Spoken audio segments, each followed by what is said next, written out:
Hello, everyone. Welcome to today's session. So, I, I hope I am audible. Okay, wanted to ask Marvin if you can hear me, but I see he's not Yes, I can around. hear you, Elizabeth. Um, so I'm Elizabeth Musanga, WTM ambassador, the UX designer. Currently learning ML as well. So, yeah. So this is in a session, the Keras Nights that we've been having, a collaboration between GTG Nairobi and Women Tech Makers Nyeri. So we had last week's session where we were getting started, and now in our second session today, we're doing navigating Keras. That's a deep dive. So yeah, I think I'll just have Marvin take us through. So yeah, welcome to today's session. For those, oh sorry, I just forgot to mention this. So for those who are new here, so the Women Tech Makers Ambassador program is a is a Google program that provides visibility for women and resources for women in technology and a community basically. So yeah, you can just look at I think just check around on social media and like other platforms, you'll be able to find a community to join. So yeah, I think I'll just have now Marvin take us through in today's session. Welcome, Marvin. Thank you, Elizabeth. Can you hear me? Yes, it's All clear. right, perfect. Let me also share my screen. Welcome, everyone. Welcome to Keras Nights. And as all of you know, Keras Nights is about making deep learning easier for everyone. So let me just share my screen, then I get started. Okay. Let me know if you can see the full screen.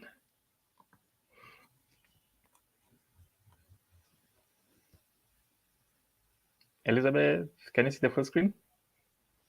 I think so, though it's blank, so I'm not sure if like Okay. that's okay. Yeah, now I can see it. Full screen, yeah? Yes. All right. Thank you, Elizabeth, and thanks everyone for joining. I know you have a range of things that you'd wanted to do today, but you decided to join us. So thanks so much for joining. And welcome to Keras Nights. Keras Nights is a show about making deep learning easier with Keras. And of course, today we're going to go deeper beyond what we discussed last time. Today we're going to take you through something called navigating Keras, a deep dive. And we're going to go into a range of topics. I'm going to take you through those different topics. But even before that, I'm also going to find ways in which I can give you a high level overview of what we discussed last time, so that in case you didn't come to the other session, at least you have an idea of what we discussed last time, and also how we are building on top of what we discussed last time, so that we can have today's session. And of course, we're doing all this because of the upcoming event, the Keras Night event that is coming. We're going to have a Keras Community Day event that's coming on the 30th of September this month. And Keras Community Day is ideally a series of events that's focused on Keras and machine learning. And today you know that Keras is multi-backend, so you'll be hearing even top content beyond just the Keras that you know. You'll be hearing about content about TensorFlow, about PyTorch, about JAX, and how Keras is like IUI. And you have these other backends working behind. And of course, this is the first Keras community campaign that's being operated by the joint effort of the Keras product team and the ML developer programs, with the goal of bringing Keras closer to the community. Okay, so last time we went through what deep learning is, and we tried to find a link between what you learn in school, the mathematics, the calculus, the linear algebra, the statistics, and how all these ones relates to what machine learning is. And we told you that, of course, there's a way that Keras abstract all this mathematics and give you a way in which you can be able to define your layers, you can be able to create your layers, you can be able to compile your layers. And when you compile your layers, you're also able to define the kind of loss that you're getting in your model. You're also able to define how to reduce that loss with an optimizer, and even be able to check on the accuracy with the metrics on that model that compile. But probably if you're joining today for the very first time, don't worry about all this. I'm going to walk you through what we discussed last time, so that you're able to know, have an idea of what machine learning is, have an idea of how to build your models, to define these models, have an idea of how to reduce the loss in these models and ensure that you have some accuracy. You're able to kind of check the quality of the model you're having and ensure that at the end of it, you're able to build a model that has a lower loss, higher accuracy, and therefore that you can deploy somewhere to probably provide some solution. So today we're going to go through how to create models using something called a Sequential API. Of course, most of you, if you've been trying to check on Keras on the documentations, the first place where you join or what you see for the first time is how to create layers with something called a sequential, how to create models with something called a sequential model, and also how you can create your models with something called functional API. How do you go beyond what the sequential API gives you? How do you go beyond that simple list that you're having on the sequential API and even go to a point where now you're able to have more flexibility in how you're building your models. You're able to define everything almost from scratch on how you're building your models with things like layer subclassing, with things like model subclassing. And after all that, can you also be able to monitor your model? Can you be able to add some monitoring tool when your model is running with things like Keras callback? And at the end of it, can you also be able to visualize the model you're having with TensorBoard? So we're going to go through all this. And before we go through all that, of course, I need to probably show you what we discussed last time. If you remember, we showed you how data is being represented with tools like linear algebra or even tools like lists, and how you can extract useful information from an image.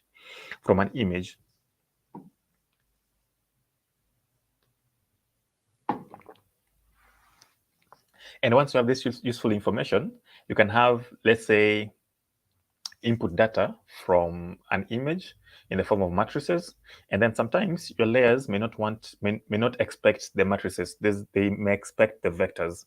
So how do you convert these matrices into vectors?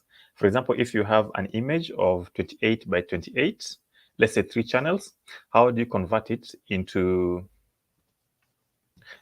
a vector? Because now you're having a matrix. Are you able to convert the X to become 784?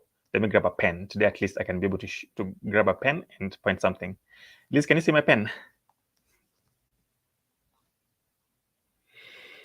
I believe you guys can see my pen. So, and you can be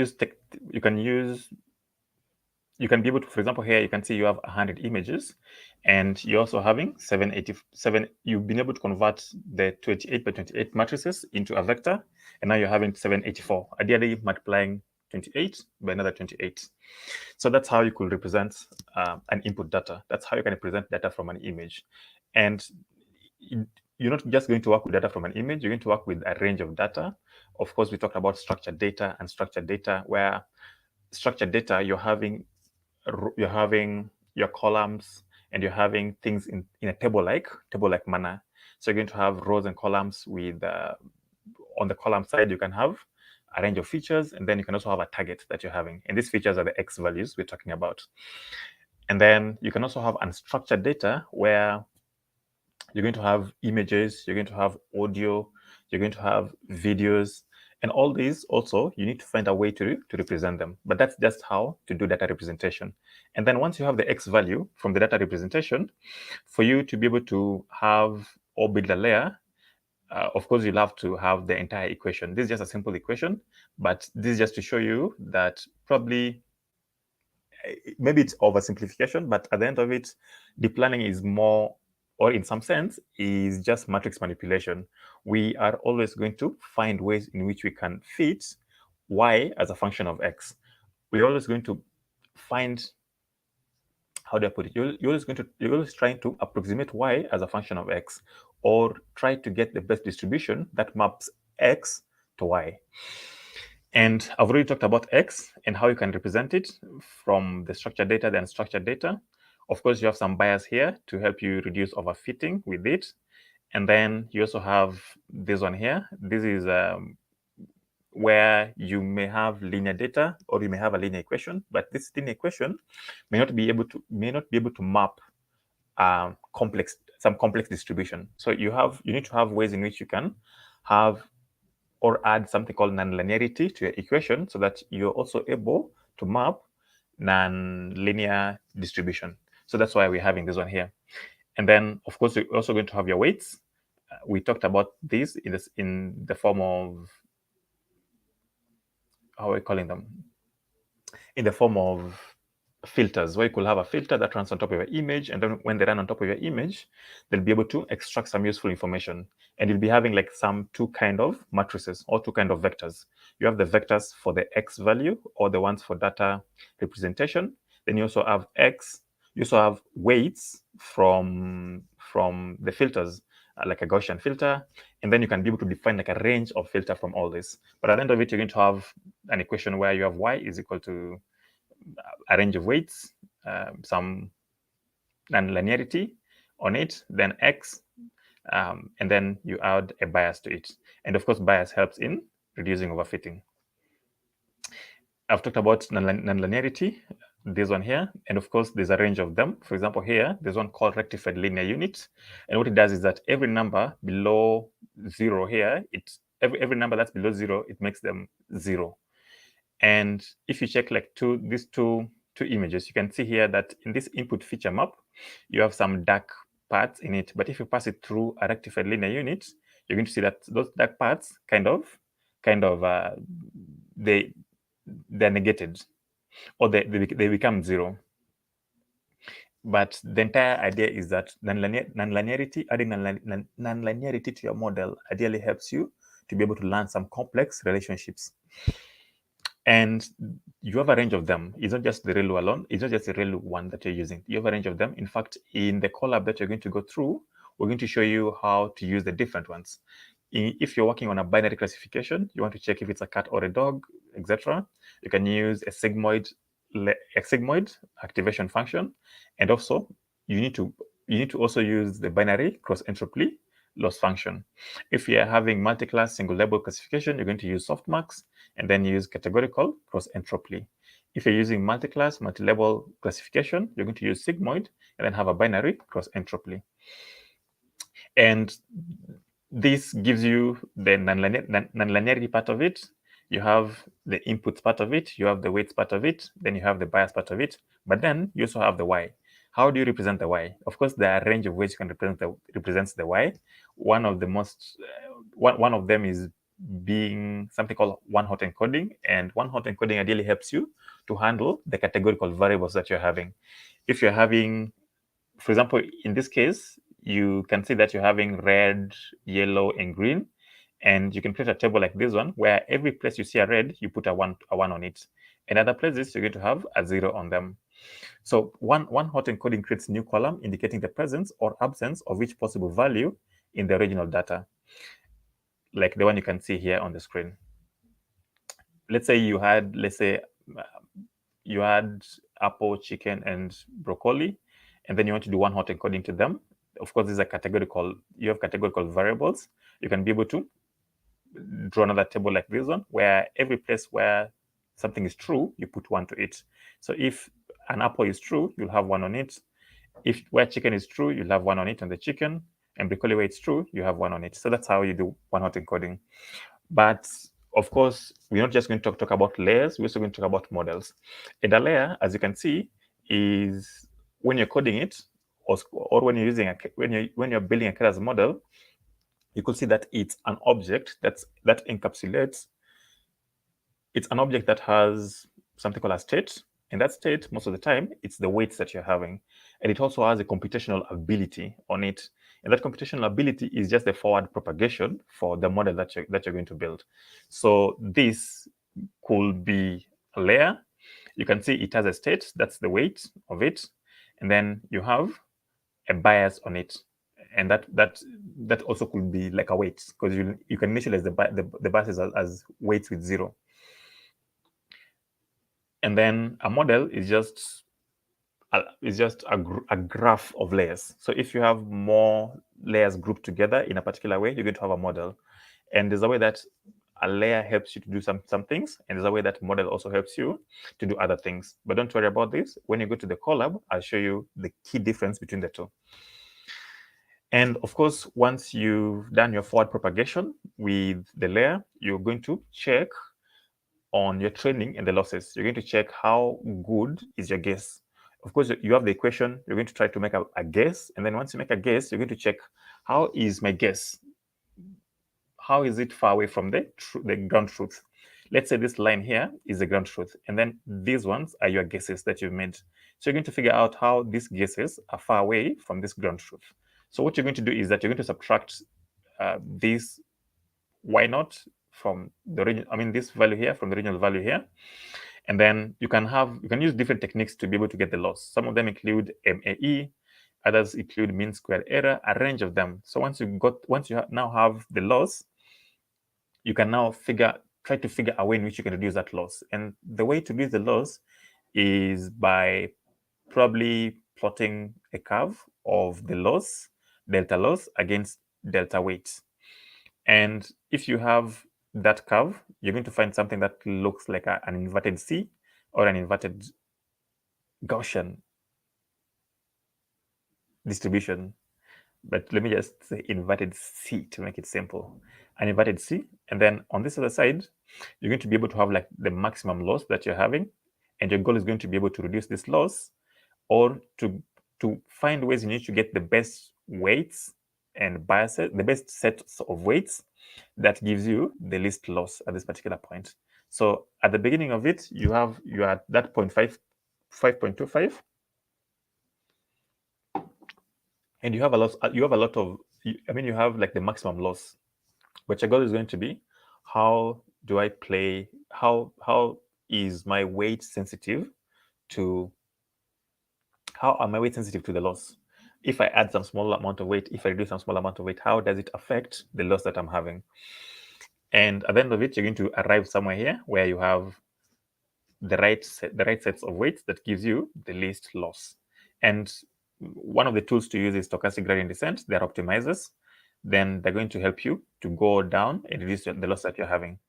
And yes, that's just a high-level overview of what we discussed last time. In case you want to get more about it, please watch the other video, and then you'll be able to learn more about it.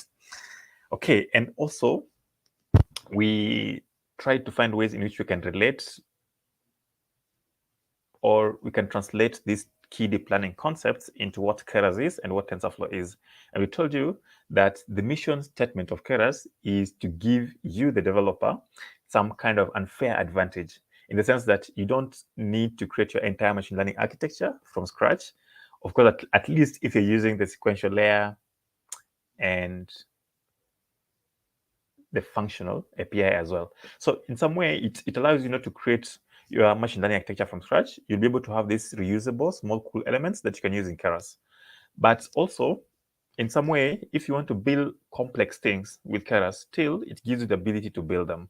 If you want to do research, it still gives you the ability to have layer multiclass, layer subclassing, and even model subclassing. And in fact, we're going to check all those ones as well in today's lesson or today's session. Okay, and of course, I know you guys have been hearing about Keras, about TensorFlow, but probably you haven't been hearing more about Keras. But the weird thing is, Keras predates TensorFlow by 8 months. It was in fact released in the March of 2015, while TensorFlow was released in November 2015. And you can think of these two, how they relate to each other is that TensorFlow is ideally something that gives you an infrastructure, a tensor manipulation infrastructure. Or you would say it's a low-level tensor computing platform, while Keras is a high-level deep learning API. While TensorFlow provides you with something called automatic differentiation, of course, if we are here and we need to go down, we'll need to figure out the gradient of where we are. And to figure out that gradient, we'll need to do some differentiation. And therefore, TensorFlow is going to give us some automatic differentiators that's going to help us figure out how to do the differentiation of a range of variables, a range of parameters, millions and millions of parameters, and do them automatically Yeah, and do them automatically. So TensorFlow provides you with automatic differentiation tool, and not just that alone, but it also gives you GPU acceleration. So you're able to have GPU acceleration.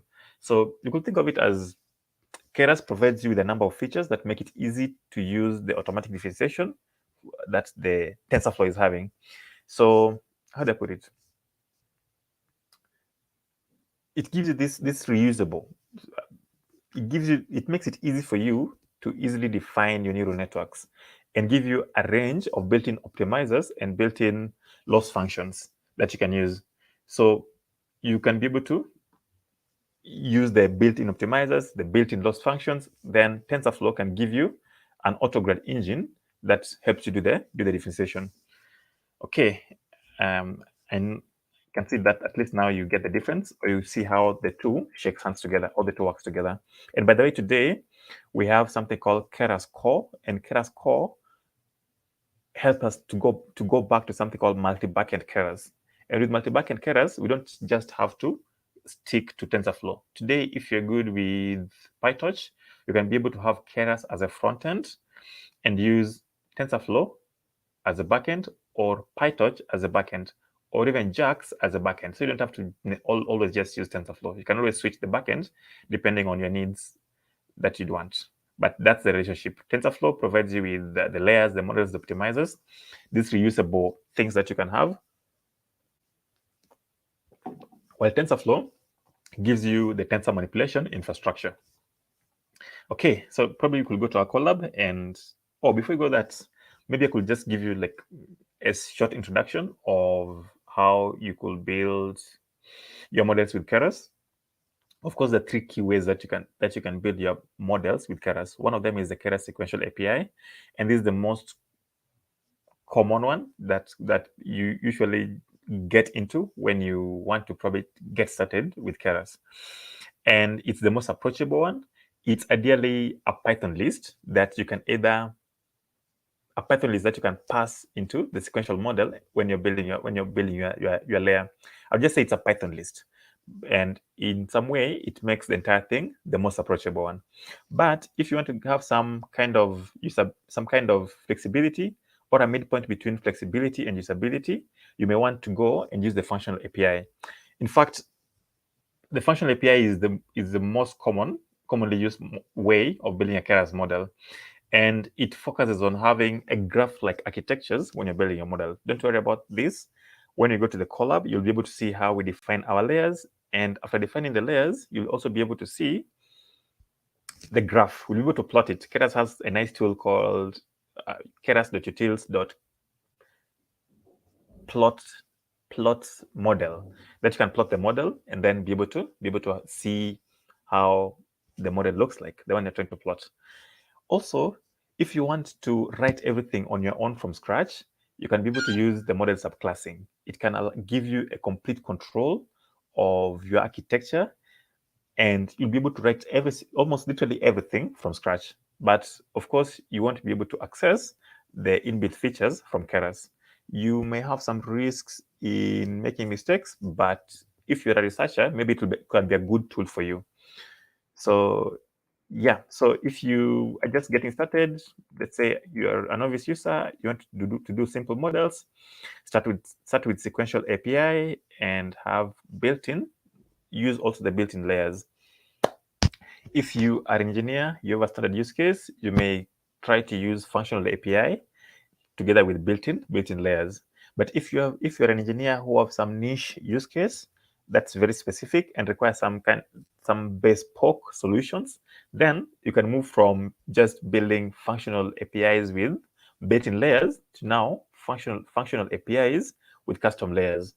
And if you're a researcher and you want to have full control of what you're building, you want to write every single thing from scratch, then you can be able to subclass every single thing that you're having. You can subclass the layers, you can subclass the models, and we're going to show you how to do that. So let's go to our collab. Okay. Let me share the screen. Okay. Share screen. I'll go here. Window. Entire window. Let me see where it is. No, let me just share my entire window so that it's easier for all this. All right. Okay, I believe you guys can see my screen. And I just want to go to the very top. Of course, this is the session for today. I just use the slide so that I can get you guys up and speed with what we discussed last time. But once again, welcome to Keras Nights. Of course, Keras Nights is a show about making deep learning easier with Keras. And this session is, I would say, advanced, intermediate advanced. And this is what I've said we're going to go through. We're going to start from, I've taken you through a high-level overview of what deep learning is and how you could relate it to something called matrix manipulation. And I've also tried to find ways in which I can translate those key deep learning concepts into TensorFlow and Keras.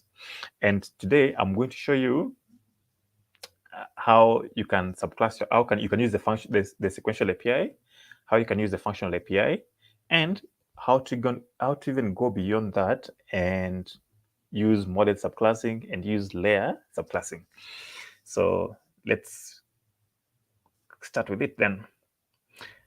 Okay, I think I need to have some power.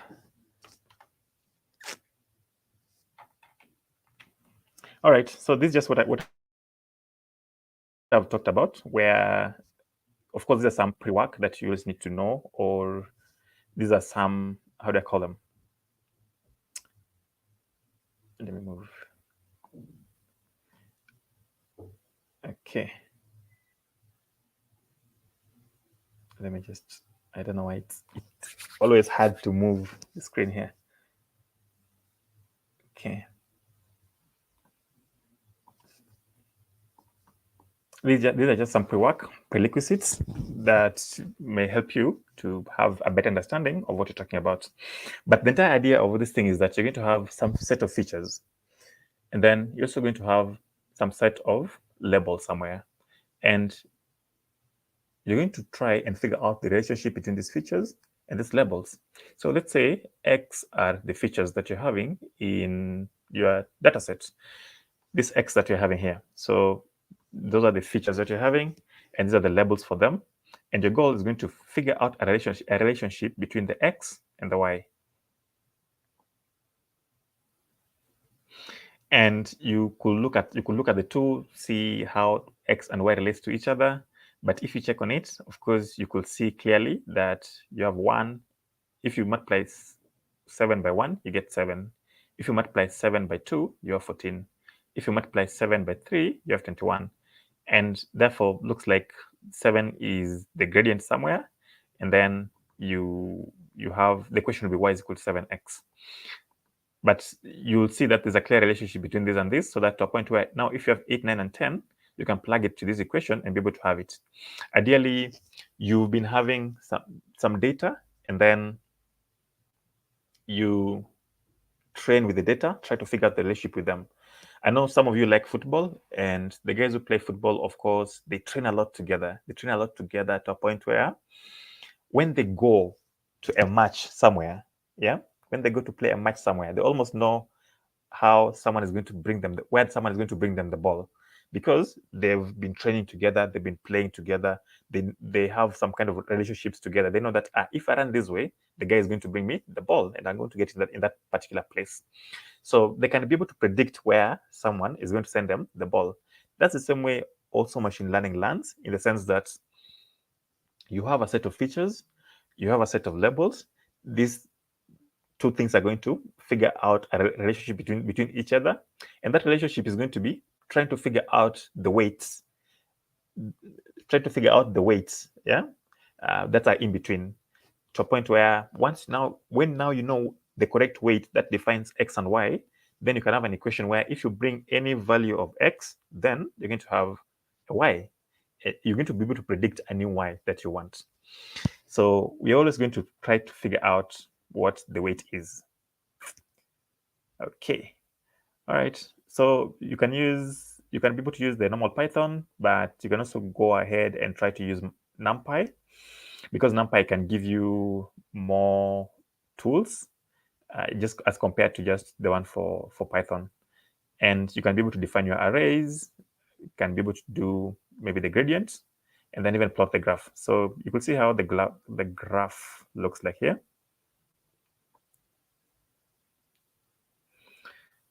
I'm having a hard time moving my... Okay, yeah.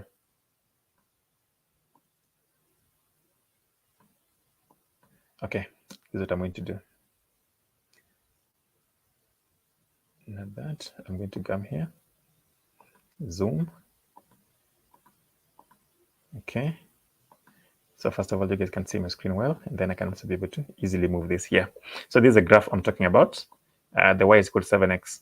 And then after that, also, you may be able to, of course, NumPy will give you all the tools, but you may also need like a platform that is purely made for deep learning, that gives you even way more tools that you can use to be able to build your deep learning models. And this one is TensorFlow. So you can be able to import TensorFlow and be able to use to create things like tensors. You guys, of course, know what a tensor is, at least from our last session.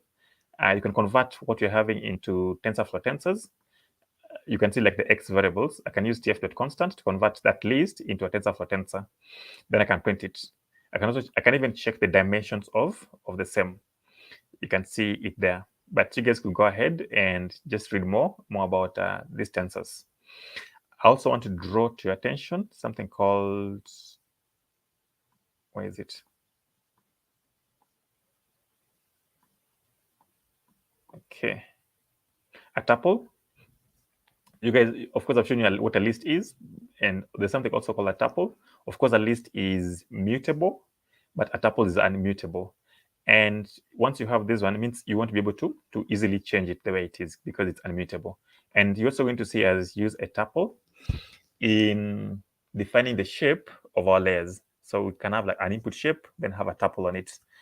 Of course, I've started here with a list because also, when we are defining our Keras layers, especially with the Sequential API, there are two ways in which you can create that Sequential API. One is by adding the layers on top of each other, of course, sequentially or incrementally.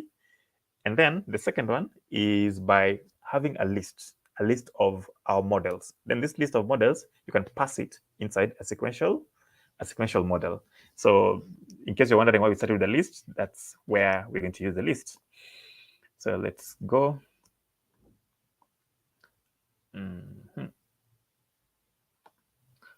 Okay.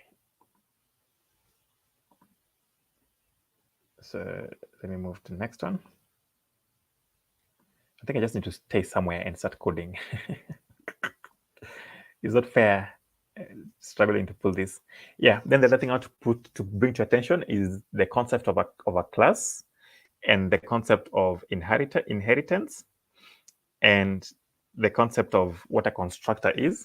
Of course, you guys have been playing with Python or different programming languages. You guys know what OOP is and what inheritance is and what a base class is. But I just want to, in some way, probably just give you a refresher of what they are and how a child class can inherit all the properties and methods from a parent class. And this is going to be very useful when you're doing the model subclassing and even layer subclassing, because we're going to inherit from keras.model or from keras.layers.layer module to be able to build our own custom layers, or inherit from keras.model module and be able to build our own custom models. Yeah.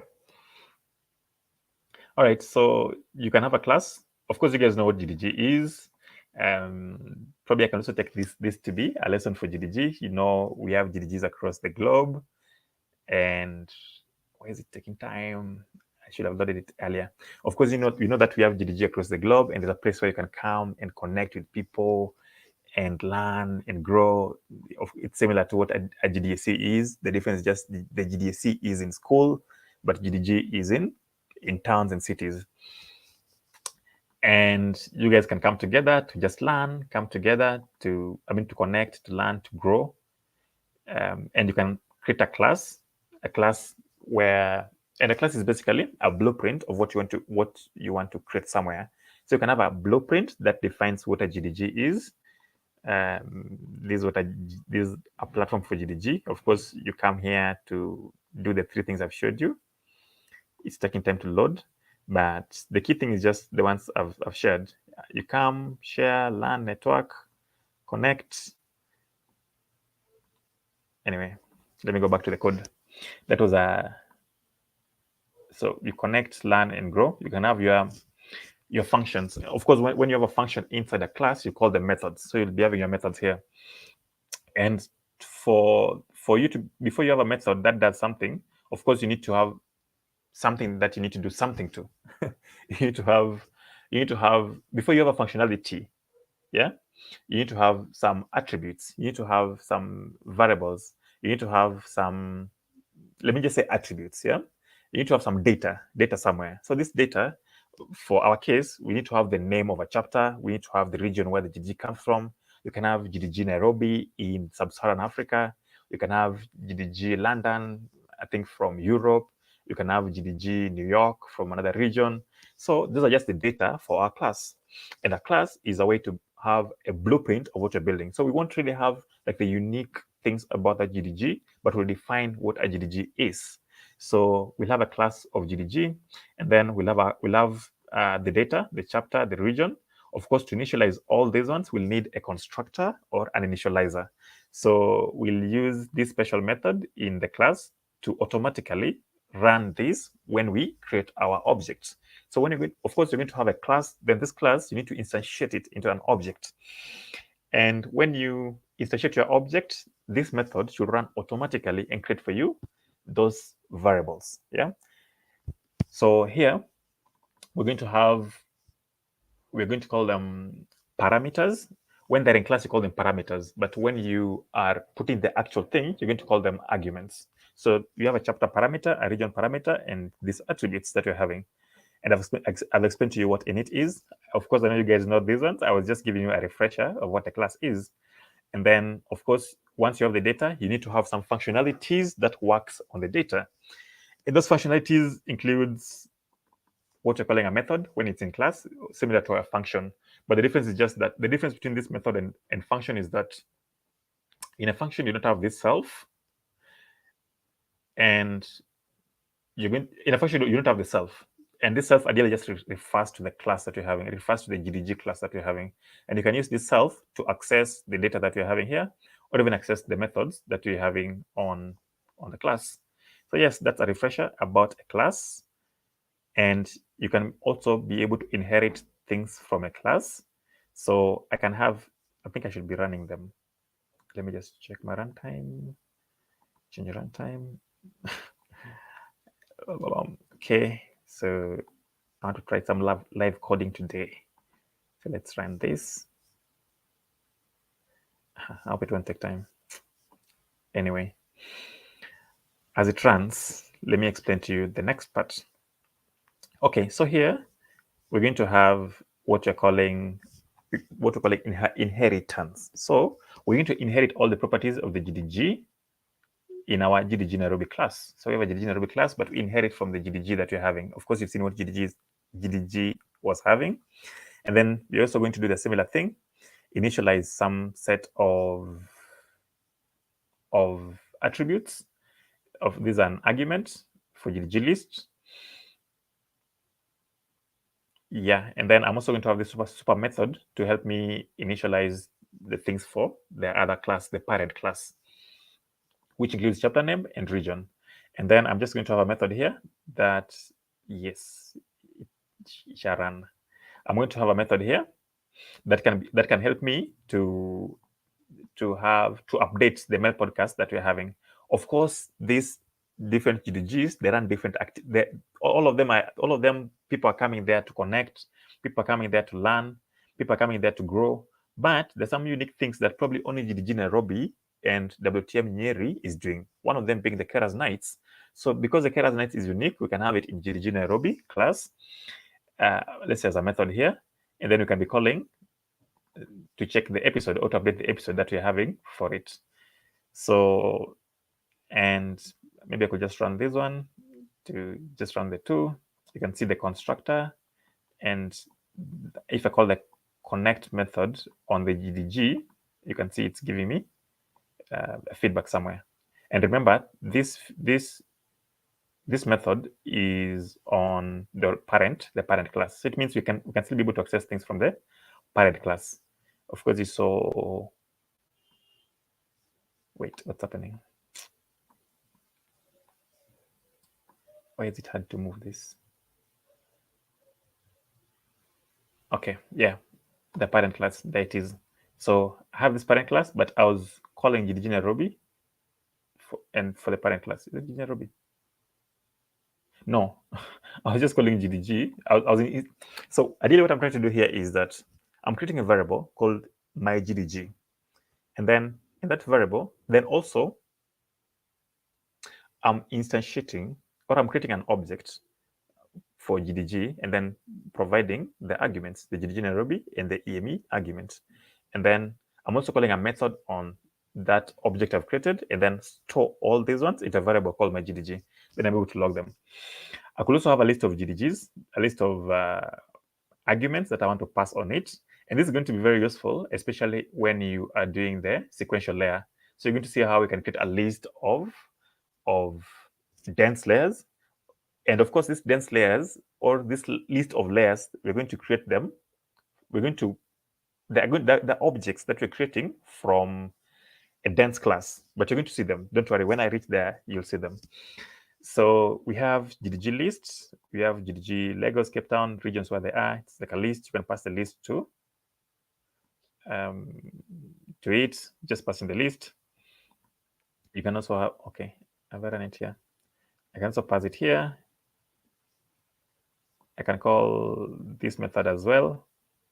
On it, I have GDG Nairobi, the one I've created for GDG Nairobi, and I can still call those methods. This is what I was talking about, the learn, connect, grow, and still be able to access all those ones. So that's the concept of a class.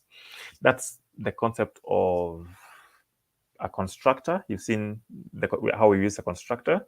You've seen how we use the super method. You've seen how we've been able to inherit things from the parent class. You have a base or parent class, then you have a child class. And this child class is inheriting things from the base or parent class. All right, so of course, I've talked about the different ways of creating a sequential, a Keras model. One of them being a sequential, what's happening? One of them being using something called Sequential API, another one something called Functional API, and another thing called Functional API. And I said that for Sequential API, ideally what you're trying to do, or this is usually the most approachable way of trying to build a Keras model, and it's basically a Python list. You're going to find, you're either going to stack layers on top of each other, or you're going to pass a list of layers into this sequential model. But I'm going to show you in a few seconds, or in a few seconds. Then also you have the functional API, and with functional API, this is where you're going to have a graph-like model architecture, and you're going to move from having linear kind of an architecture or linear topology to nonlinear topologies. You're going to be able to move from just having a single input, a single output, to multiple inputs and multiple outputs. In fact, you're even going to be able to share layers in between when you're working with it. And then after that, we're also going to go to the third one, the one which you're calling model subclassing. And this is a way, or a low-level way or option that can help you to write everything or a lot of things from scratch. So the entire thing with model subclassing is that you're going to have a full control of every little thing that you're trying to build. So I think I have an example somewhere here. Just share that. Yeah, and this is a table on how you do them. You have the one for sequential, the functional, subclassing, and how they vary. But let me not do a lot of theory. Let me just go to coding direct. Okay, so I think since this thing is giving us a hard time, the first thing you're going to do is to try create a sequential layer. And for us to create, a sequential model, of course, we need to import the necessary the necessary models and the necessary layers. So we're going to go to Keras. Okay, let me first of all import Keras. Import Keras. Then I'm going to, from Keras dot models, I want to import models and sequential. I hope that's the spelling. Of course, these models, you're going to see it more when you're dealing with functional API, but sequential, we're going to see it when we're doing the one for sequential. But I just want to import them once so that when I go to, I mean, so that I don't like import them every single time I want to do these things.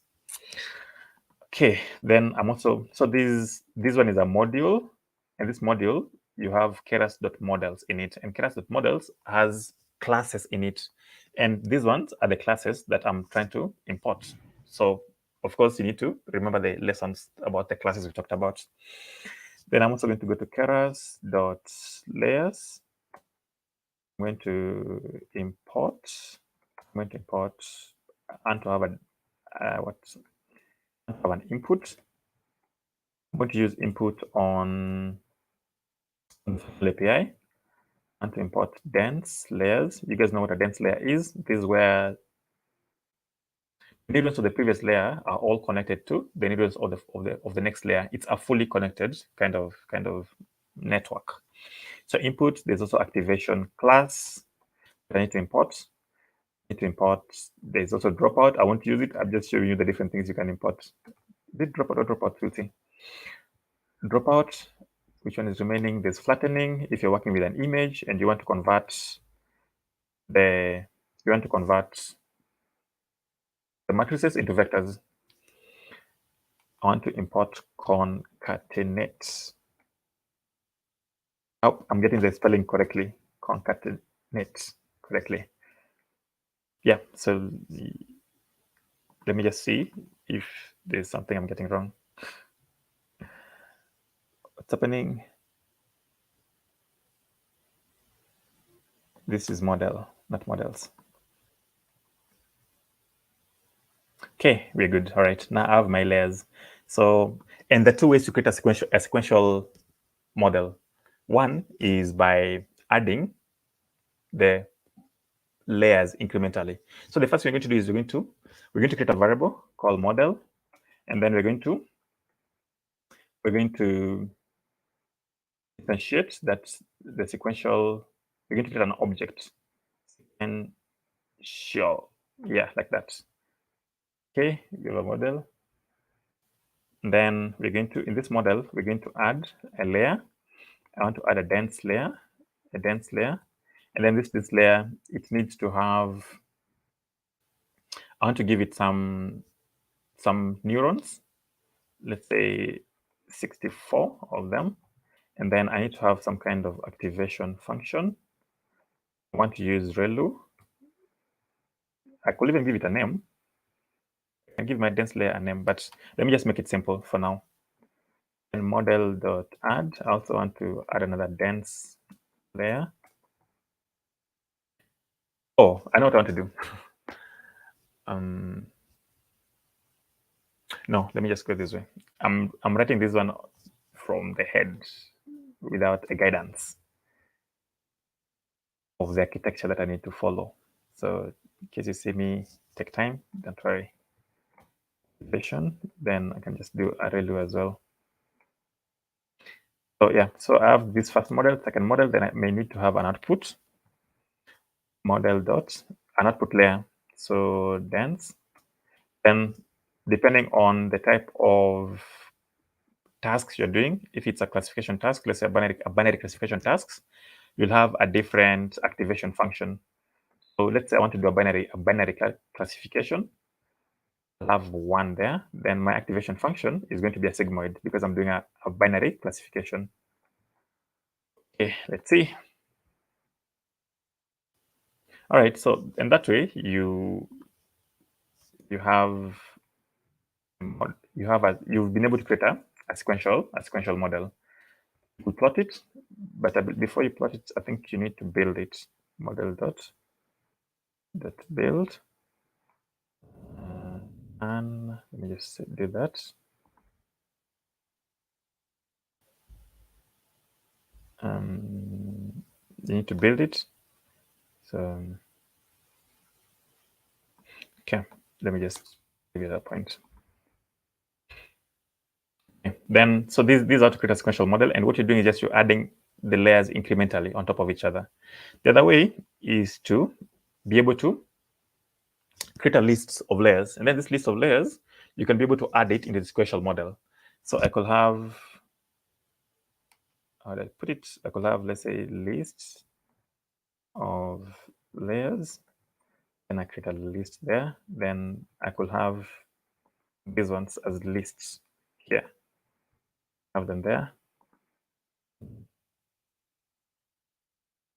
The list, then just remove this one, that one.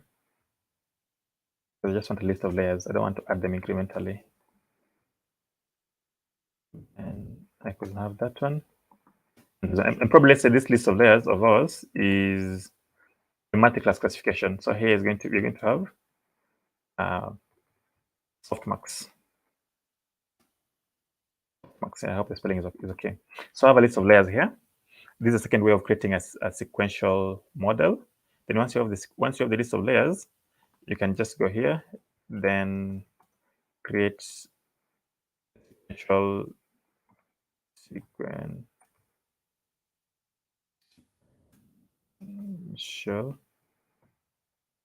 layer. And then I could add this list of layers here, like that. Then I'll have my seqn. There's an n here. Yeah. Yes, nice. So this is the second way of creating a sequential layer. One is adding the models incrementally. The second one is by adding the list of layers to the sequential model. And you can even give it a name. You can go here, say name is equal to GDG say model. Okay. Yeah. So when you plot it, you'll be able to see the name. Okay. Then after this, you can even decide to like just grab all this, remove it, and put it here like that. This is what you're used to seeing. And that way, you'll be passing a list of layers to the sequential model. Yeah. So I think this if you go to learn deep learning, this is like the first thing that you'll be able to see. So yeah, the two ways of creating a sequential model. One is by adding the layers incrementally on top of each other. The other one is by passing a list of layers on the other. Let me just remove this one so that where is it? Shoop. Okay. I just wanted to code without issues. Okay, so and what we're trying to code, you could see is trying to like create a layer. And I tell you that a layer has like two key components. One is the weights part of it, and then the other one is the computational part of it. So assume you have, if you have a range of all those neurons, then you'll have a neural network. So a neural network is just something that takes inputs, then do some computation, give you an output. And of course, to do deep learning, to do machine learning, you'll need a range of these neurons. So you'll have like a network of neurons, and then you'll have therefore a neural network. Okay. So assume you probably have this equation, y is equal to sigmoid. You know what sigmoid is now. I've showed it like twice now. And it's where you want to do a binary classification. Then you have a ReLU here, another activation function, but it's just a simple equation. Then you have x, this one, maybe they're x1, x2, x3. And you can replace, you can convert all this into, let's say, layers and model. So let's say you have a model that has three inputs, these three inputs, layer one, hidden layer, and an output layer. And then you can be able to also transform this into a code. So I think I have it somewhere here. I'll just give you an explanation of it. I've shown you how to create the sequential model, and the link is here. I'll share it with all of you. The first way, of course, was to add layers incrementally to the sequential model. use it with the add method. And you've seen how we've done that. So of course, you'll need to import the layers, the one I've showed you. Then you create a sequential layer, and then you can give it a name like this one for incrementally. Then you add the layers on top of each other. And then you can also add this one, the three things I've showed you, x1, x2, x3. And this one, of course, will help our model to be able to understand the input data that you're giving it, and even help the layers to be to it will help you to set up the appropriate number for the weights and biases for your layers. So that's why we're going to have this input shape of it. Then we're going to use sigmoid because it's a binary classification. You can clearly see here we have 1. Of course, the output of that diagram is just 1. Yeah. So that's the first way. Then you can be able to probably have a summary of the entire architecture.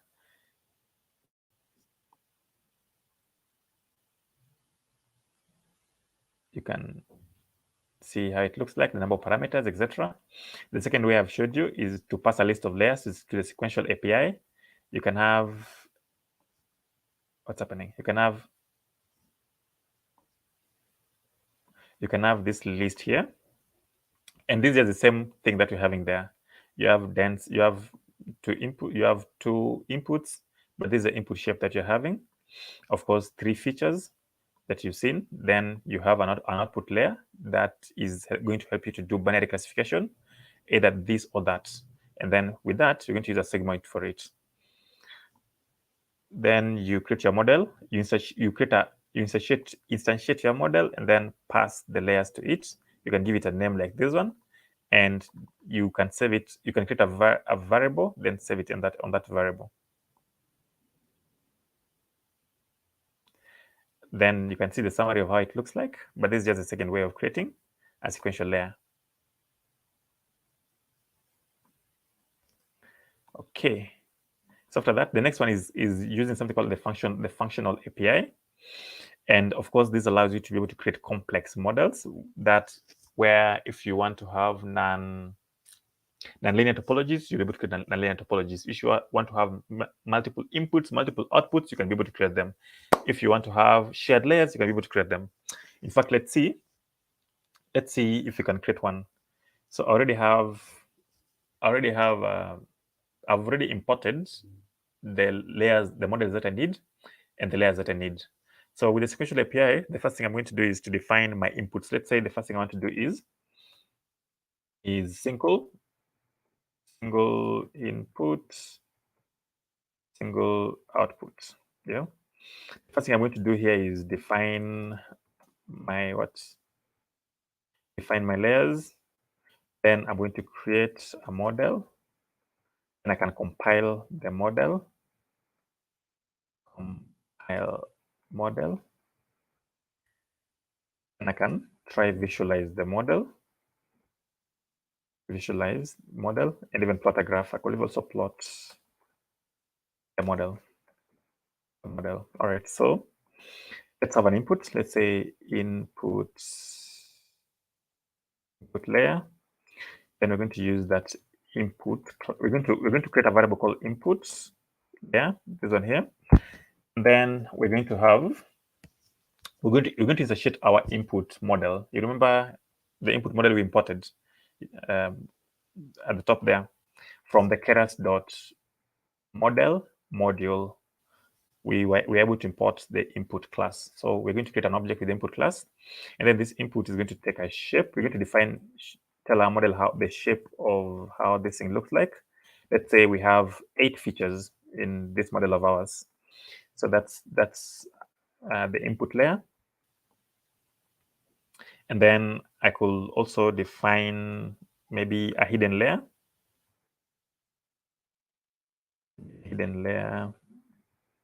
Then this hidden layer is a dense layer. Maybe it has 32 neurons, and it has an activation function. This activation function, maybe it's ReLU. Yeah. Then I need to have an output. Oh, I should be pointing these layers to, I should be calling the dense layer to the input layer. Ideally, what I'm trying to do is point the input layer to the hidden layer with what I've done here. So I'm creating a hidden layer here. I'm creating a variable called hidden layer, and ideally I'm instantiating a dense layer with 32 neurons and an ReLU activation function. But the activation function is also a layer. Yeah, so I'm going to add an activation function layer, and what it does is that it's going to take the outputs of the dense layer and then apply a ReLU functionality to it. I didn't smash all the numbers below 0 to become 0, all the negative values to become 0. But for me to have a function, for me to be able to, I need to point the input layer to the hidden layer. But you're going to see when I plot the model. Okay, so that's one. Then I can have an output layer here. This output layer there. I could also have another dense layer. And let's say I have 6. Oh, let's say I want to do multi-class classification. So I'll have like 10 values. Then with 10 values, I could have an activation function. Activation, yeah, which is because I'm doing multi-class classification. Because I'm doing multi-class classification, I'm going to have softmax. I'm going to call the hidden layer to all these ones. Okay. Output layer. Where am I getting a? Okay, yeah. All right. So I have this, and the other thing I could do. Now I can now define my layers. So to define the layers, I'm going to create a model. Wait, I've already defined my layers. I want to create the layers now. So what I need to do here is create the model, and then I'm going to use instantiate the model class, then pass in my inputs, and then also pass in my outputs somewhere there. So I'm going to have an input there, then output layer, have it there. And that way, I already have input, output. Okay, I think it's okay. That way, I've been able to create a functional. I've been able to create my models with functional API, and this one has single inputs and single outputs. I could compile it.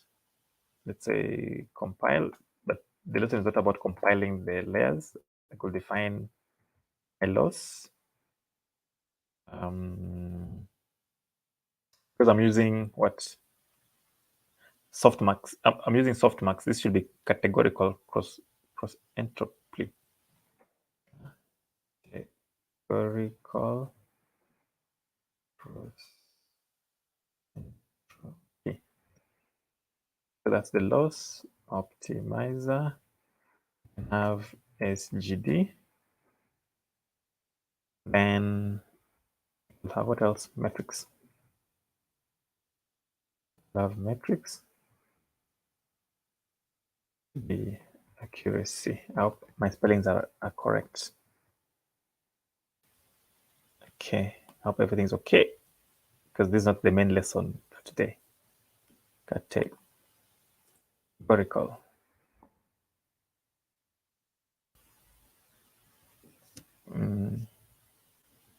What am I getting? Which spelling am I getting wrong here? Give me a second. Oh, I haven't added model. Model.compile. Okay. Yeah, we are good. And then I can now visualize my model. I could do model dot. Okay, model dot summary, and see what I'm having in this model of ours. Yeah, so here the model that you're having, you have the inputs layer, the dense layer, the input layer, the hidden layer, and even the output layer. and the number of parameters. But instead of just visualizing it, let me plot it. So I can use the keras.utils. Remember we imported keras.utils.plot layer. And I'm going to plot model, not layer.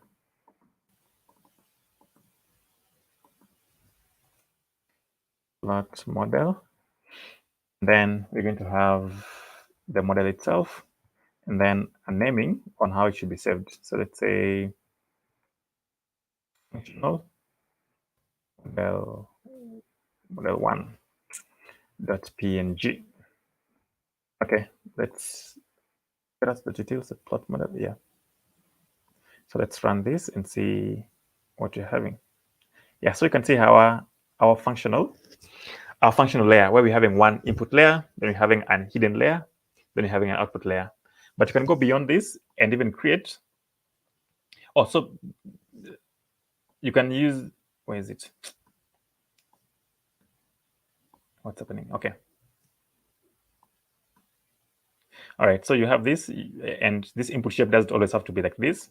You can even add more things to it, in the sense that you could change this, and then maybe you're working with images and you want to have an input shape of 32, of 28 by 28 and 3. So you come here and say, okay, 28 by 28 by 3. That's how it looks like. Then you have a flattened layer, a flattening layer. And then you call flatten that. Then you want to flatten all this into 784 by 784. Oi, what's happening? Yeah.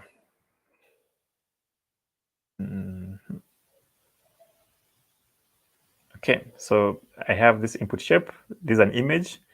I mean, I've converted it from someone who was getting data, let's say from tables and rows, into someone who is now getting data from unstructured data, like an image. This image has 28 pixels by 28 pixels, and then it's a grayscale image, meaning that it has the red, green, and blue. So it has 3 channels. And then your dense layer usually expects a vector and not a matrix, and therefore you need to convert the matrices you're having here, that's 28 by 28, into a vector of 784, and this flattened layer is going to help you do that. And then I'm going to feed this into some hidden layer that way, but still I'm having just a single input and a single output. So let's see how it looks like now if you plot it.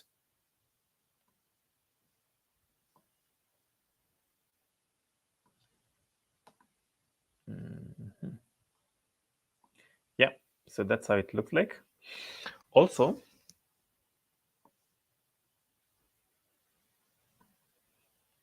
what's happening?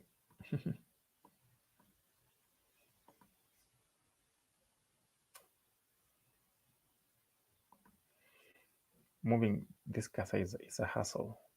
Okay, it's 100. Okay. All right. Also, we may now want to. Okay. I could just delete this because now it's not helping me at all. And maybe go into, let's say, multiple inputs, single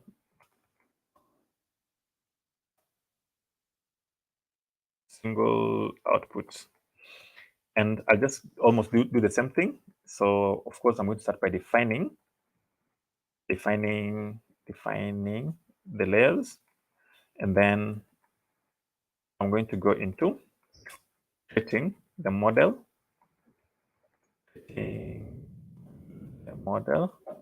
and then I'm going to go into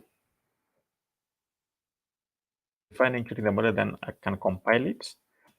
I don't necessarily have to compile them, because the key concept I want to pass is that you can actually define and create models with functional API, not necessarily fitting and running it, compiling and fitting it. So let me just do visualization here. Then I want to do plotting as well. Plotting visualization, almost similar thing. Okay, so defining the layers, let's say I want to have input layer, let's say 1. I could create a variable called input layer 1, and then here I'm going to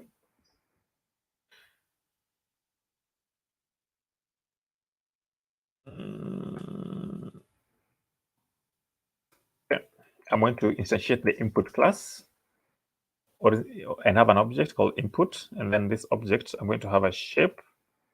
I'm going to be passing the number of features that I'm having in my input. So this is the shape of the feature that I'm having, and ideally this is a tuple that we had seen earlier. So input layer 1, have an input layer 2. Then we could say input, then shape. Okay, time is running fast. Okay, then let's say I have maybe another 8. Then after this input one, I could have some hidden layer. It's hidden layer 1. I can also have hidden layer 2. Okay, so hidden layer 1, I could have, let's say, a dense layer, let's say with 32 neurons, and the activation is ReLU. Then I could also have a similar thing, just have all this, bring it here, have this one as well, have it there. But then for the input one, grab this, then what have I done?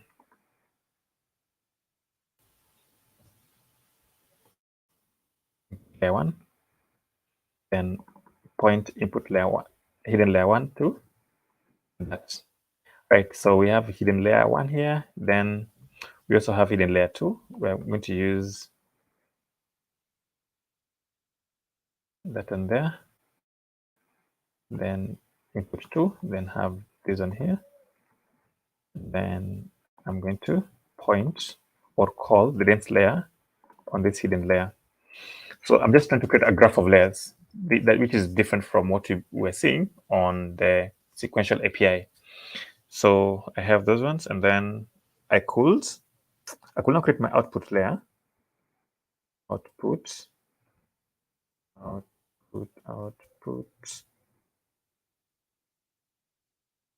layer, let's say 1 equal to, let's say, a dense of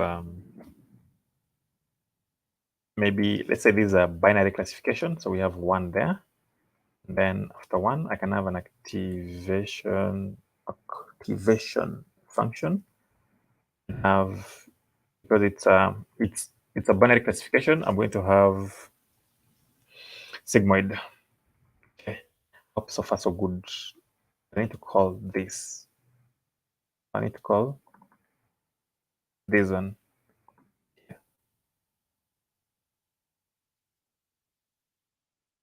Okay, so far so good. Then I'm also going to have output layer 2, and then I'm going to have another dense layer, but this time around I'm going to have I'm going to have multi-class classification. So I'm going to have activation function here to be softmax. Then I'm going to grab the output of layer 2. I'm going to call it on this new layer I've created, call it there. And really what I'm trying to do is to point hidden layer 2 to the output layer 2. Then after that, now I need to create my model. So let me try to move this one here. So create the model. To create the model, I'm going to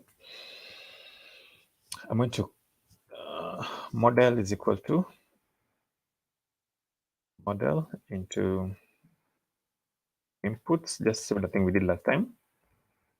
And have outputs but they're going to be a list.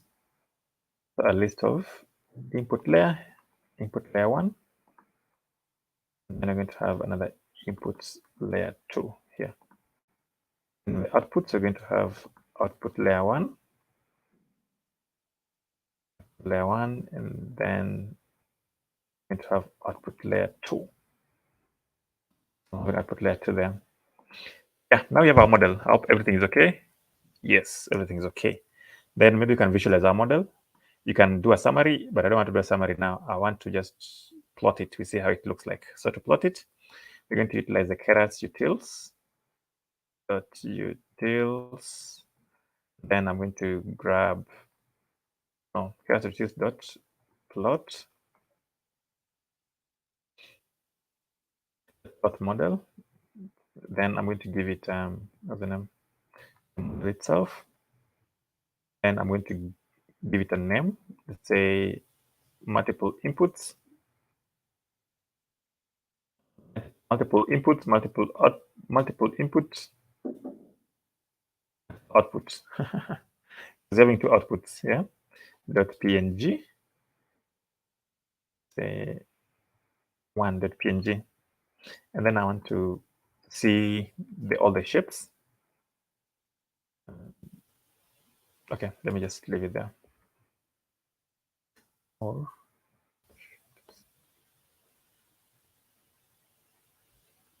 okay, let's see how it looks like.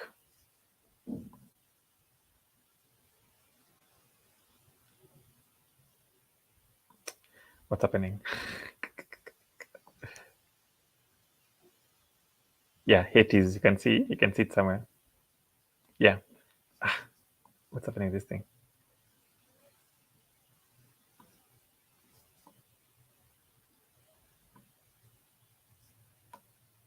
Yeah, this is the one. You can see you have input layer, another input layer, and then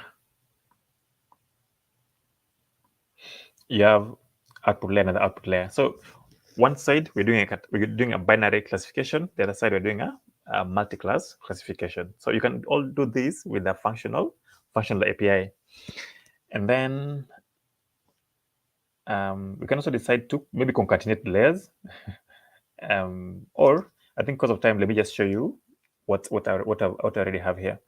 So let me just remove that. I've shown you this already. Single input, single output. I've showed you how you can define your layers.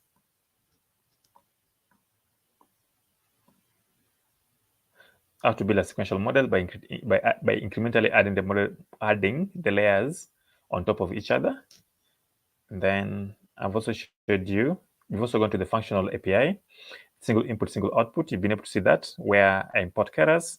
I'm going to use this one when I'm plotting the model. And then also I'm going to, from this module, this is actually a module, moudle, a module. And from this, yeah, you can see actually, from this module, I want to get some classes, because you have a range of classes in that module.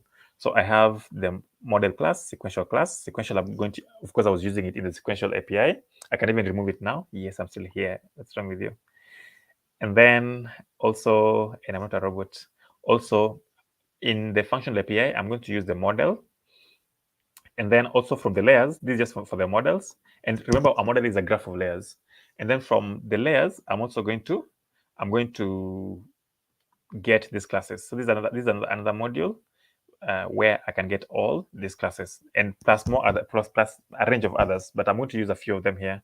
But you can know the difference between a layer and a model, where a layer is basically ideally the basic building block of a neural network, and they're used to perform single operations on input data, while a model is a collection or a graph of layers that you're going to have, and you're going to use it most of the time to train and evaluate your neural networks. Okay, let's continue. Then single input, single output. You've seen this. I showed you how to define your input layer for an image like this, how to flatten that one, how to define your hidden layers. Of course, you create a variable, let's say called hidden layer, then instantiate your dense class, and then it takes some arguments, including the number of features that you're having, or the number of neurons that you'd want to have. And then you're also going to have an activation function. In this case, I'm using a ReLU, and then you call this layer onto the dense layer, or in other words, you point the matrix vector layer, or something that converts matrix to vectors layer into the dense layer. Then now you can create the model. You've seen this already. I can call it any name. Let me just say GDG instead of Ngesa here. Then you can then compile the model. If you are doing categorical classification, you're going to use categorical cross entropy, same loss function and same metrics. Then you can plot it. Let me not just leave it now. Okay, if you plot it, you'll see something like this. Input layer, flatten, dense. You've seen this already. You can also have multiple inputs, multiple outputs, where this also you've seen already. I've shown you how to define the layers, how to have the hidden branch or hidden layers, and you can call the input layer 1 to this one, to the hidden branch 1, and then have another one as well. You can even give them names, the layers the names. So the hidden branch 1, you can give it like a pirate name. Then in this case, what you're going to do, we want to concatenate the layers together. We want to have two layers, then concatenate them together at some point. So you remember, we also imported concatenate from the layers.layer, the Keras.layer module. So you have concatenate as a class. We can instantiate it, and then when we instantiate it, we can be able to pass in two layers, call the two layers as a list on the concatenate layer, then save it then create a variable called concatenate and save it into it. Then you can have our output layer that now calls the concatenate on the dense layer. Okay, then now we can create an output model, and then this output model, we're going to, of course, use the model. We're going to instantiate the model class that we imported from the Keras.model module, and then we're going to pass in the inputs as a list. We have multiple inputs, and we're also going to pass the output, which is 1 here as an output, because remember we had two layers, but we did a concatenation. We added them together, so we have just one output. Okay, so multiple input, single output. Let's see how it looks like if we draw it. Yeah, so if you draw it, this is what you're going to have.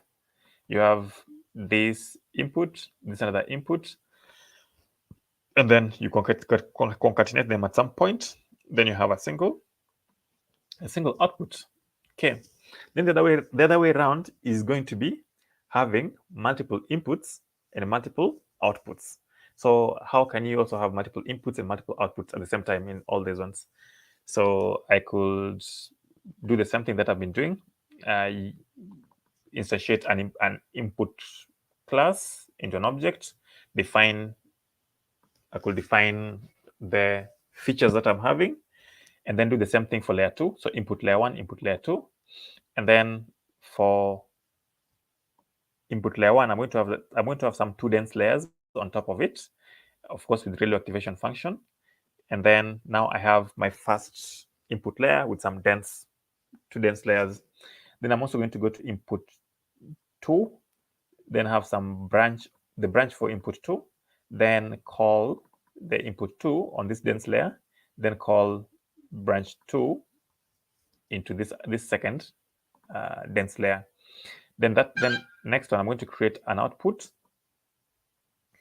and then I'm going to have for output layer 1, I'm going to call the branch layer 1, this one, into a dense layer, and I'm going to make it a binary classification. Then output 2, I can make it a categorical classification. And what I'm trying to do is that I'm going to call the branch layer 2, this one, into a dense layer, and then make this one to be categorical multi-class classification. Of course, I have to change the activation function according to the tasks that I'm doing. Then instantiate my model, and now I'm going to pass two lists. One list for inputs, I have multiple inputs. Then I have another list for outputs. I also have a list of outputs. Then I can even give my model a name. So you can also pass this to give it a name. Then you can do the compiling. And if you compile, of course, you can use one optimizer. But remember, you're having like two different tasks. One was binary classification. The other one was multi-class classification. So when you're doing the loss, you need to ensure that you have the correct loss that you have the correct loss that you're defining. So for output layer 1, I have binary cross entropy because it's the binary classification. For output layer 2, I have a categorical cross entropy because it's multi-class classification. Then I define my metrics, then the summary. You can see how it looks like. Okay, so that's what I have. You can even have shared layers, and you'll just almost be doing the same thing where you can have your input layers, then have the hidden layers somewhere. Of course, input layer 1 from hidden layer 1 from input 1, hidden layer 2 from input 2. Then I can concatenate these two, yeah, and then pass in these two hidden layers to this one here. Of course, I'll first of all instantiate the concatenate class and use it to add the hidden layer 1 and hidden layer 2 together. Then I can now also define my model there, and then pass in the set of inputs and the set of outputs. But at the middle, I'll have a shared concatenate layer where the output 1 is going to I'm going to point concatenate 1 to output layer 1, and also point the same shared layer to output layer 2. So let's see, if we plot it, what do we see? So you can see you have input layer 1, input layer 2. You add some dense layer to them, and then you do concatenation to them, and then you share this layer with the outputs. That's how it looks like. So you can have functional API give you the ability to not just have a linear topology. You can be able to craft your own nonlinear topologies, as you can see. Also, you can be able to have not just single inputs and single outputs. You can be able to have multiple inputs, single output, or multiple inputs and multiple outputs. Or even in the middle, you can have multiple inputs, shared layers, and multiple outputs. You can be able to define your layer the way you want it. You can be as flexible as you want to be with it, at least if you compare it with the sequential API. So you have some kind of flexibility and some kind of usability with it, the one that we talked about. Okay, you can also do it differently. Without concatenate layer, you can just have the input layers here, the two of them, and then you define a shared layer here, a dense layer with an activation function relu, and then you can have shared layer, shared output 1, shared output 2, then call this shared layer on the shared layer on the shared output 1, then also call the same on input 1. Then on shared layer 2, this one we're having, call this input 2 on the shared layer that you already created here. I hope you're getting the point. You have you instantiate a shared layer, you create a variable called shared layer, instantiate a layer, this is a dense layer with 64 neurons, an activation function. And then you're going to call the input layer on this shared layer here and call it shared output 1. Create another shared output 2 and then call the shared layer on the input 2. In short, you're going to share this shared layer with output 1 and output 2. Then from that point, you can now build things on top of it. Maybe add more dense layer to branch 1, more dense layer to shared output 1, and more dense layer to shared output 2. Because now that you have them different, then define your outputs, and then probably try to draw it. But if you're using this shared layer, you always need to ensure that these ones the shape is the same. The shape here is the same, and even for the dense layers, they're the same, so that you don't get an error. So if you draw it, this is what you're going to have. Shared layer, then you're going to have the input layers, have a shared layer, and then point the shared layer to input 1, also point that shared layer to output 2, then add dense layers to it, add dense layers to it, and then have an output layer, one for multi-class classification, another one is for binary classification. Yeah, and that's the second way of creating a Keras model. One is by sequential API. The two is by functional API. Sequential API is where you can be able to incrementally add layers on top of each other or pass a list of layers to that sequential API or sequential object that you've created. The second one is by using a functional API, and functional API allows you to be able to create single input, single output, multiple inputs, single output layers, multiple input layers, and even multiple output layers, and even add a shared layer in between the way I've shown you. Okay, the other thing is where now you want to build every single thing from scratch. You want to build every single thing from scratch. You want to have your own regression layer. Maybe you want to have your own activation layers. You want to have your own error functions. So let's see how you could do this. Okay, so here I could define a class called GDG linear regression, and then this class I'll do inheritance. You remember in our other class we talked about inheritance, and this inheritance I'm going to inherit from the keras.layers.layer so that I'm able to create my own custom layer. And of course, I'm also going to instantiate. You remember this thing from the class? It allows us to be able to instantiate our attributes that you're having. Then also I'm going to have the super here. You remember the super that we talked about? Super help us to be able to instantiate the attributes of the parent class. So I also have it here. And then I also want to define my weights and biases. Remember, if you want to map X to Y, the one that we had initially, you're going to have the X values and the Y values. But in machine learning, you don't have the weights. And your goal is going to be trying to first of all come up with a guess on the weights, come up with a random number on the weights.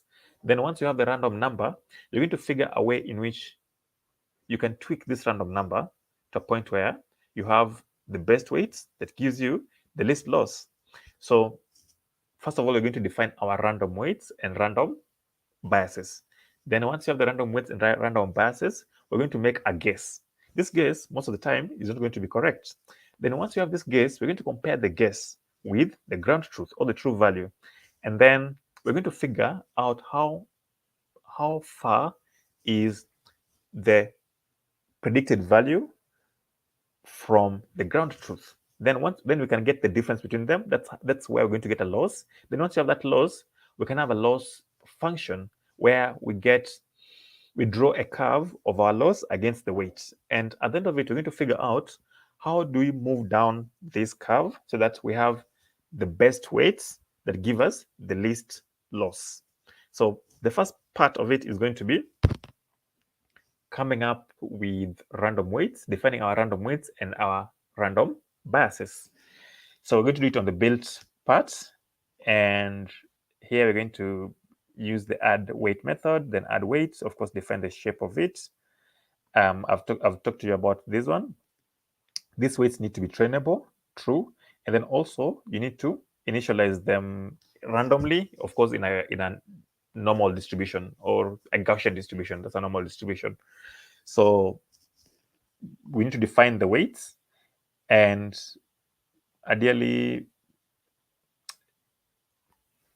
this input shape just shows you or it guides the weights on what to expect. Okay, all right. So it corresponds to the number of features or just the number of features that you want to create. So let me go down like this. Okay, then you have the call method. So this call method is also called automatically, and what it does is that it's going to do the forward propagation of what you're doing. So like here, it's going to multiply the inputs with the weights. You can see a matrix multiplication of inputs and weights, and then you're going to have a bias. You're going to add it into it. Okay, then after that, We can now generate some random sample data. I think I should be running this thing so that there's some thing that I'd want us to see at some point. Okay, I was scared probably I haven't run some layers on top and they could cause errors in this one here. What's happening?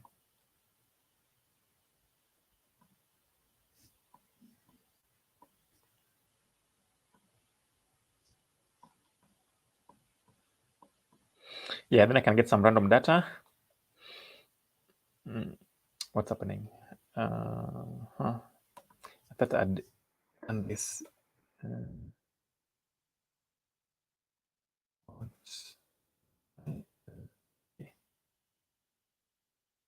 Solve the problem. Okay.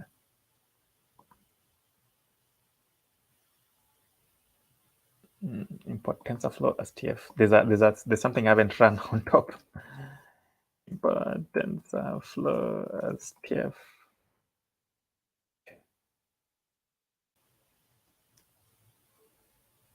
What's happening?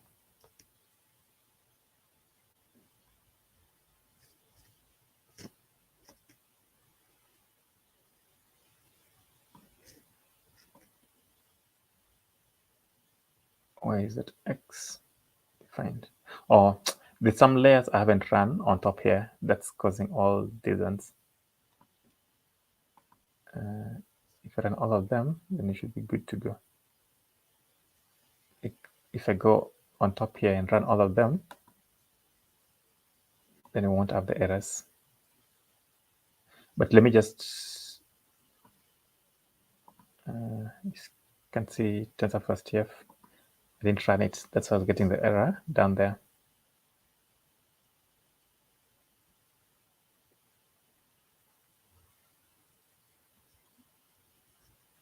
Okay. Okay. But let me just walk you through what you expect.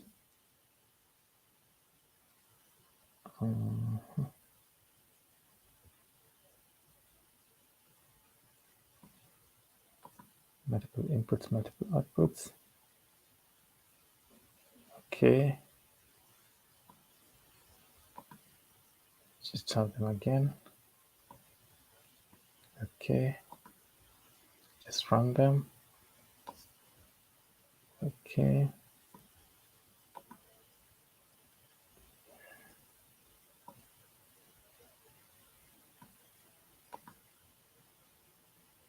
Let me just run everything.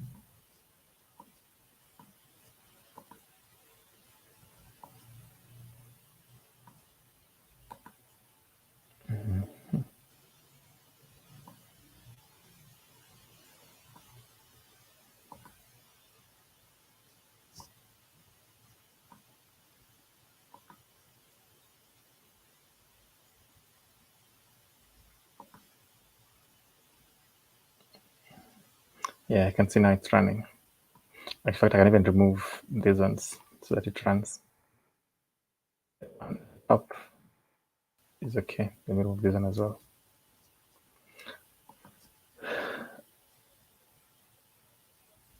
Okay.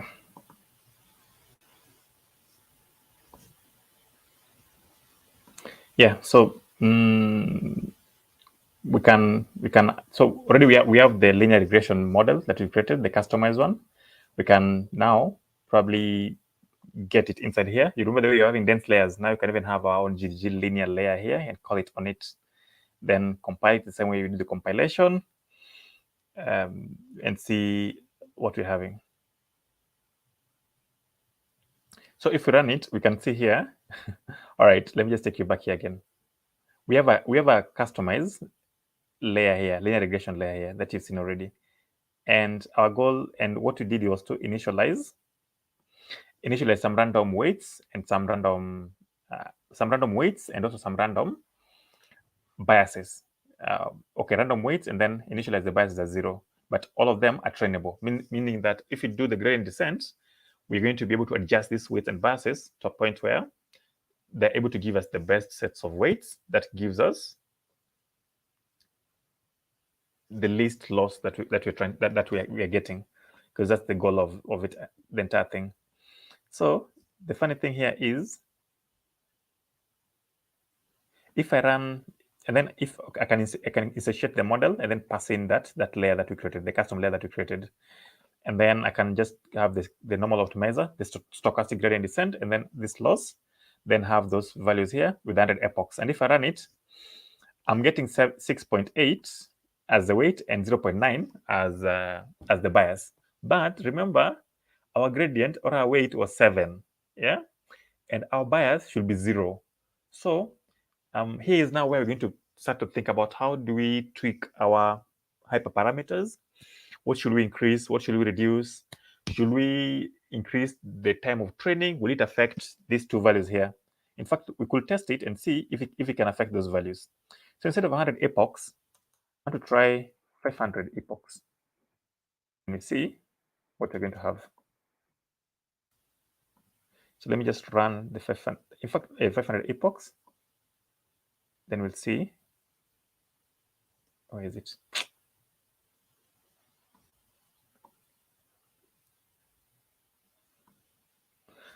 Oh, what's happening? We need to see that 500 epochs.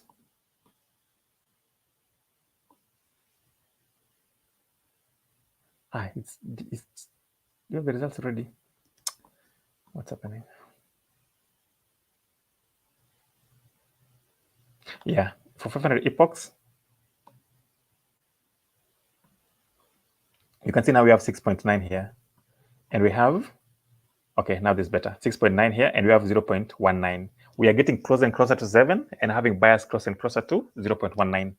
Okay, what if we try 1,000? Can we get like a better value here? Can we get a number close to 7 and the intercept close to 0? Let me just run it and then come back.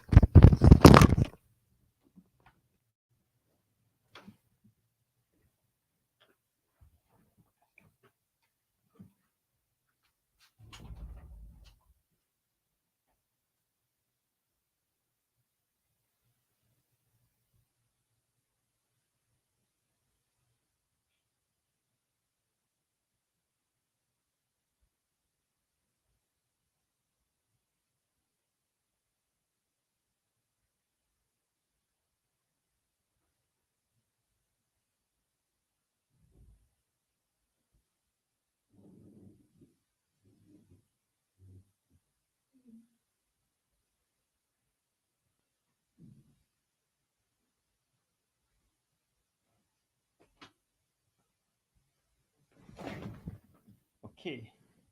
Yeah, you can see we're having a number that is coming closer and closer and closer and closer to 7.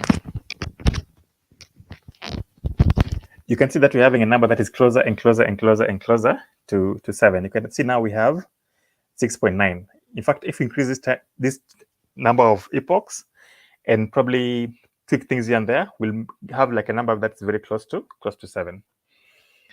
All right, let's we can proceed. Okay.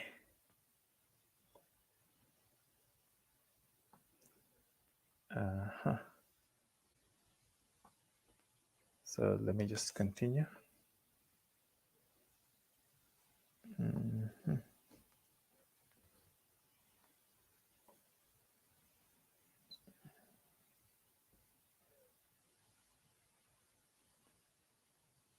Yeah, I was here.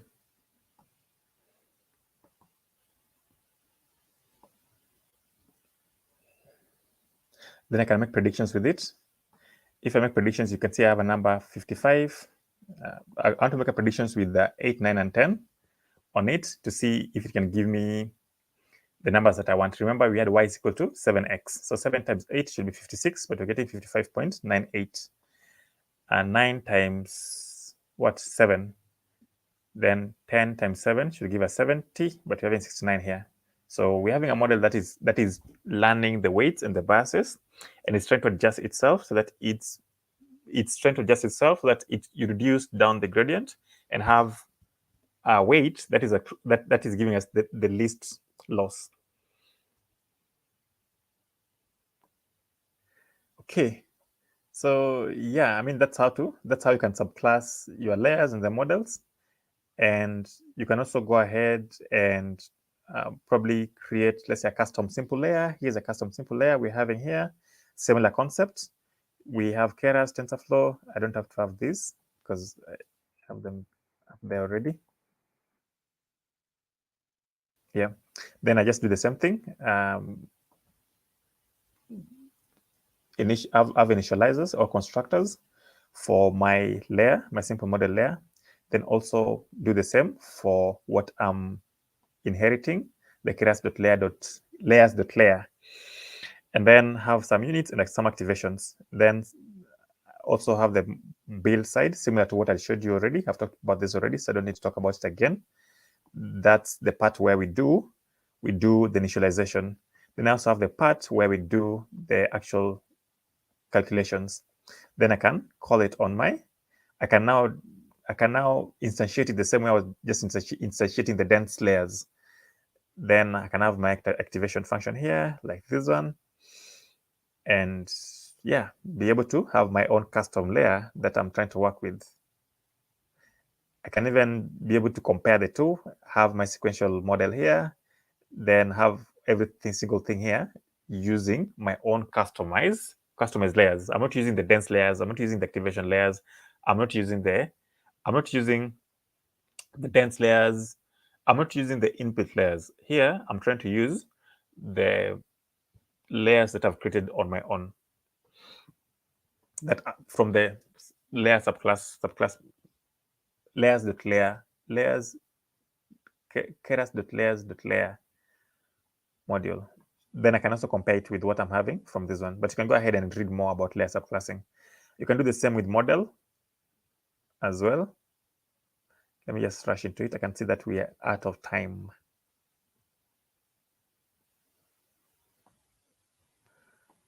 Okay.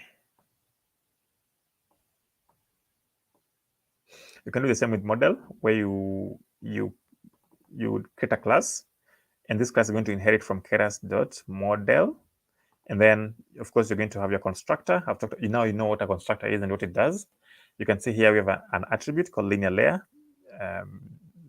Of course, you also instantiate the custom layer that we created. We're now going to instantiate it here, and then save it on this attribute. And then also going to have a call, and the call is just going to use that linear layer call that linear layer on our inputs. And then you can now define a custom linear regression model that instantiates this linear regression model that instantiates this GDG linear regression class. Then you can also use the mean squared error. Have I run it? Let me just run it.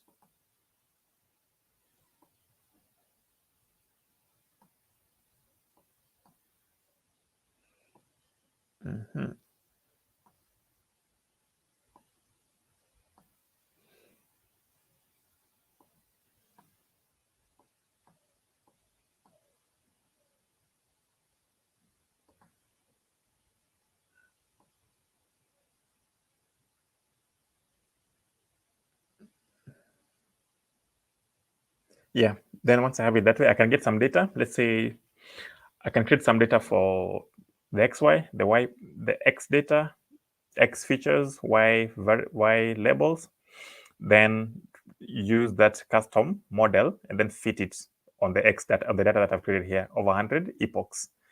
Of course, you need to do some tweaking to get the correct answers. Then I can also, this was a similar thing. I think it's just what we discussed already. So I want to go into it. Yeah, I mean, that's how you can create your layers, your models, and have them customized. So I can see it's 9:51, and I want to go into custom activation functions, but have custom activation functions here that I actually have. I could take the next 3 minutes to rush through this. You can even go ahead and create your own custom activation functions, custom loss function, custom activation function, and even custom loss functions. If you go to the Keras website, you check on the layers or the activation functions, you may notice that probably there's one that you want to use, but it's not there. You'll be doing research, going to papers, seeing what guys are having on the different papers, and see that, this could be like a nice loss function to use, or a nice activation function to use. So like one of them is called Elliot. So I checked on Elliot on the keras.activation function. It wasn't there. And so, but if I check on it on MATLAB, I could see it somewhere, and I know how it looks like. So I could come here, see how Elliot looks like. Where is it?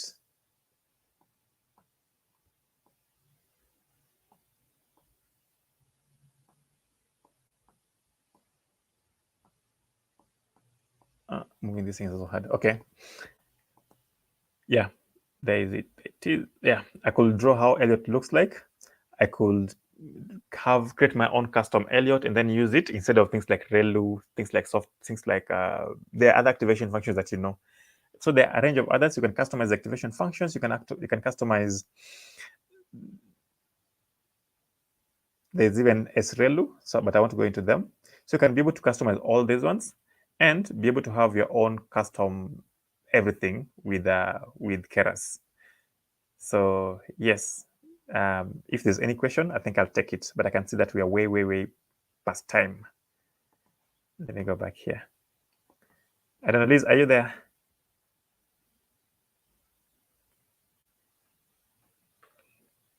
I'm not sure if Liz is here. Hi, Marvin. Yes. Hello. Yes. There's some questions on the chat section. So okay, I could go into them and take the questions. Yeah, I can check them.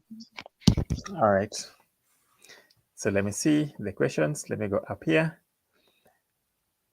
Michael Gesha, always nice listening to Marvin. He demonstrated great mastery of the subject. Thank you. Then we have hello Johnny from Daystar University. Yay, at the river. I'm here to deepen my understanding on Keras and TensorFlow. Thank you for joining. How can I access the running? Can one access the running platform to do practical? Yes. So we're going to. After all these sessions, we're going to create the collabs and then share with all of you so that you can also try them on your own. And we're going to share them with you in the groups. I hope all of you are on the groups that we have. Then I can go next. So someone is asking another question here.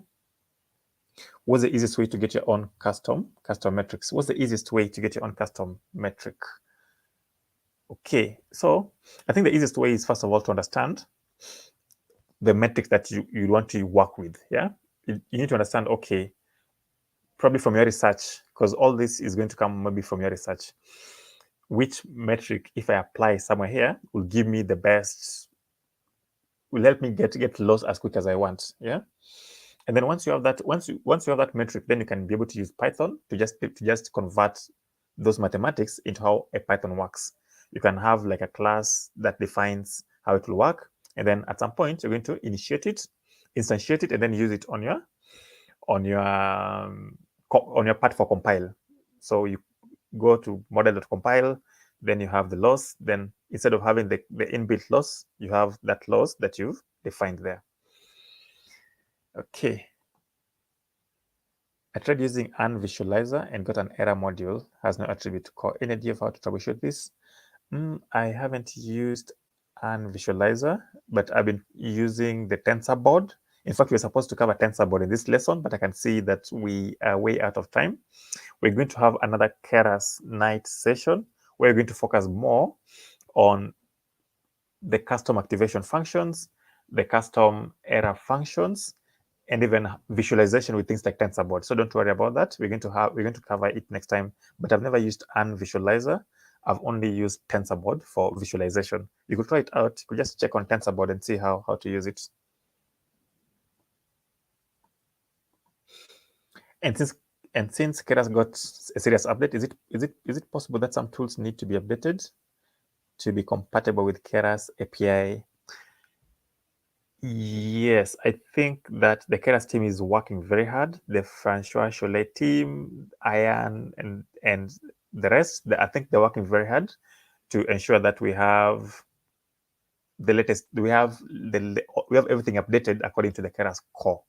So I believe that they should they should be updated, all of them. But if they're not updated, also you can be able to contribute to it, or to let them know that this particular thing is not updated. So just feel free to contribute to it, and to even ask questions. Even on Twitter, you can ask them and they can be able to answer you on the same. So we're having James, nice trick on the concatenation. Thank you. Then we are having Steven Kamau. He's saying, I think an activation mode visualizer is a module by its own and not on Keras. I've also not used an visualizer. I've only used TensorBoard. I think that's true. Then you have hello, Jerry. Hello, I'm Jerry joining from Kenyatta University. Then we're having Steven again. You could install it as a module. Yeah. And then, do you have another question?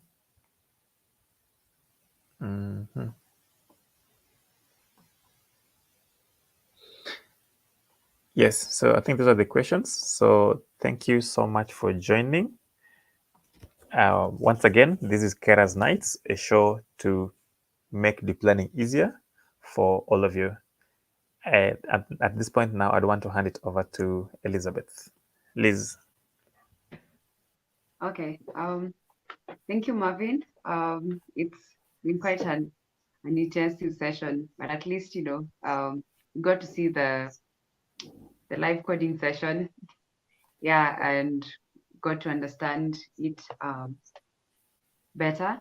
So thank you so much for this session. We're looking forward to having more Keras sessions. And yeah, for the guys that haven't joined the community, so if you're in Nyeri, you can join GDG Nyeri or Women Tech Makers. And also, with GDG Nairobi, you can also join GDG Nairobi. We do have sessions that are online as well, so you won't be restricted by location really. So yeah, thank you so much, Marvin, for this. I think we can end it here. So you can follow us on social media. I think that the platform that we had, that Women Tech Makers, WTM_Nyeri, and also GDG Nairobi. Yeah.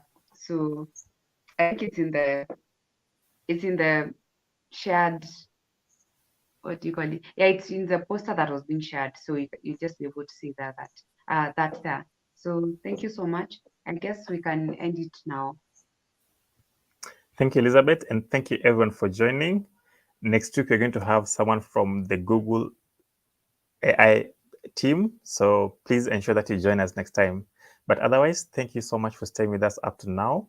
Thank you so much for joining this session. Of course, this is Keras Nights, a show about making deep learning easier with Keras. Until next time, have a wonderful evening. Good evening. All right. Bye.